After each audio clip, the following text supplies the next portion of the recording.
Chers amis, très heureux de venir passer quelques instants avec vous, toujours pour vous partager la bonne nouvelle de la parole de Dieu. Cette bonne nouvelle, aujourd'hui, vous concerne.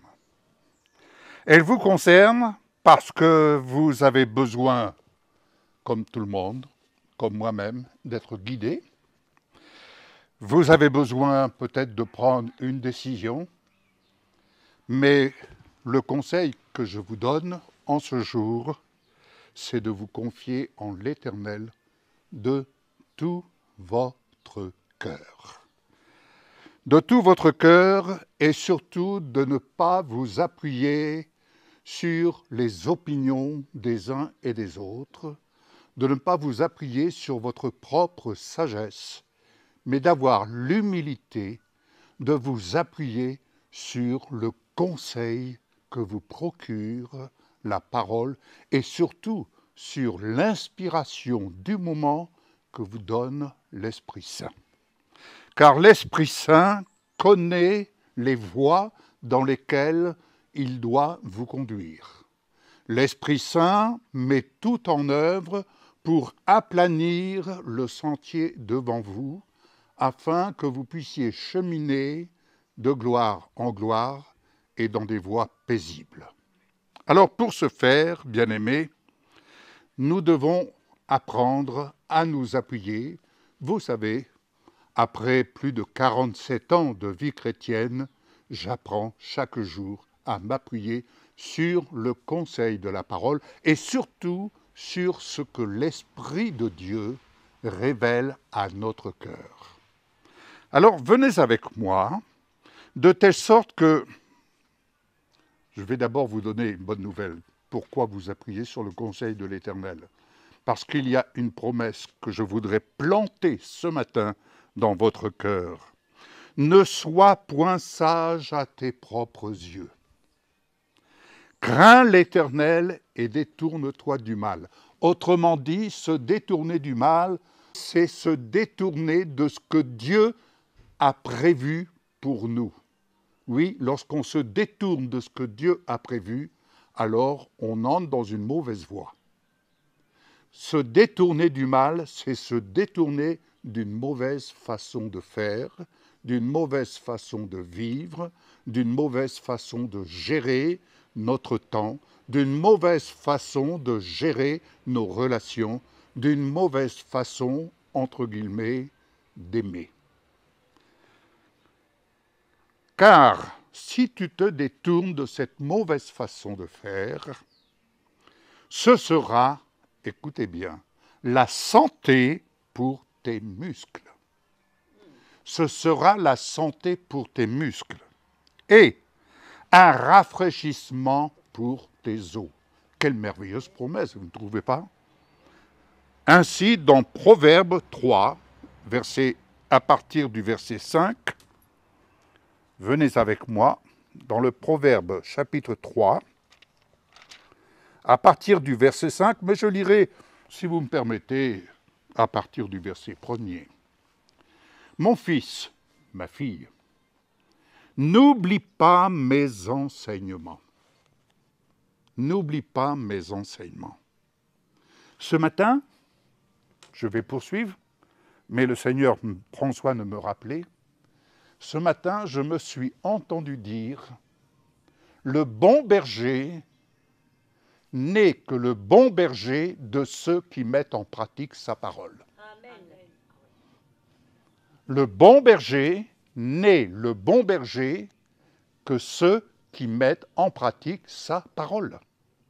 Parce que le bon berger vient pour conduire son troupeau, il vient pour le conduire dans les hauteurs, là où l'herbe est grasse. Donc, si parmi ce troupeau, il en est qui prennent d'autres chemins,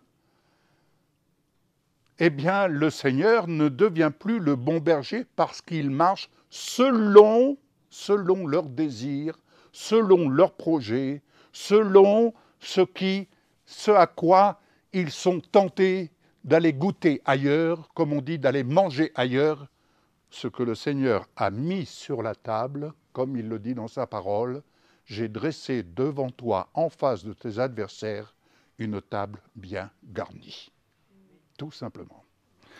Alors, je poursuis. « Mon fils, ma fille, n'oublie pas mes enseignements, et que ton cœur garde mes préceptes. » Garder les préceptes, nous ne comprenons pas tout, cela va de soi, je ne comprends pas tout. Mais garder ces préceptes, c'est garder les choses dans notre cœur qui, à un moment donné, l'Esprit Saint va venir mettre en lumière ce qui est là caché, ce que nous tenons caché dans notre cœur, et le Seigneur va venir nous révéler, le moment venu, ce que nous avons besoin. Autrement dit, il vient apporter son éclairage pour nous conduire, et l'obscurité fuit devant la lumière. Ainsi, car ils prolongeront les jours et les années de ta vie, et ils augmenteront ta paix. Heureux celui qui procure la paix. Vous savez, chaque disciple, le Seigneur l'a destiné à être un ouvrier de la paix. Et la paix de Dieu surpasse toute intelligence. Et il dit ceci, que la bonté et la fidélité ne t'abandonnent pas. Lis-les à ton cou, écris-les sur la table de ton cœur. Ce n'est pas pour rien quand il nous est dit que le Seigneur, dans toute sa grâce, dans toute sa bonté, change notre cœur de pierre en cœur de chair. Alléluia! Parce que ce que Dieu a eu en son temps écrit sur des tables de pierre, aujourd'hui, il l'écrit sur des cœurs de chair. Alléluia! Tu acquerras ainsi de la grâce et une raison saine aux yeux de Dieu, mais aussi des hommes. Confie-toi en l'Éternel de tout ton cœur et ne t'appuie pas sur ta sagesse. Alléluia. Allons un peu plus loin. Je poursuis. Dans le psaume 32. Merci ma sœur d'avoir mis cette petite table à ma disposition en guise de pupitre. Alors, psaume 32, nous sommes revenus chez notre sœur parce que c'était tellement agréable lorsque nous avons enregistré les 3 émissions précédentes. Je reconnais que c'est un plaisir d'être là, dans ce cadre merveilleux, et nous profitons vraiment d'une belle éclaircie pour que cela vous soit également agréable de visionner et d'écouter ce message. Ainsi, quand j'ai dit le psaume 32, verset 8, je t'instruirai et te montrerai la voie que tu dois suivre. Tu cherches une direction? Tu cherches où aller? Je disais à un cher ami, où que tu ailles, il est important que tu partes appuyé sur la parole, sur une promesse. Nous n'avons jamais bougé d'un endroit sans que nous entendions d'abord la parole que le Seigneur, sur laquelle le Seigneur désirait que nous puissions nous appuyer. Combien de fois avons-nous entendu « Ah, vous devriez aller là-bas. Ah, on serait heureux que vous veniez là. » De toutes les 4 coins de la France, à un moment donné, on nous demandait. Mais nous n'avons pas bougé. Nous n'avons point bougé.